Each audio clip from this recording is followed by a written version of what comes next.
தேய்ச்சி நீர் பூசவா, காட்டு மல்லி பூ எடுத்து அலங்கரிக்கவா. என் வீட்டு செல்ல பிள்ளை நீயே, எப்போதும் முந்தன் சிரிப்பொலிதானே.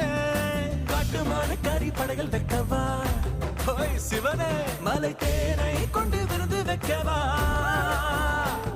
உனை சீராட்டி தாலாட்டி நான் வளர்க்கவா. சுட்டெரிக்கும் வெயிலை தாங்கும் உன்மேனியே, குளிர் காத்து வீசினால் யார் பார்த்து கொள்வது. இனி உன் குடையாய் உன் நிழலை காத்து நிற்பேனே.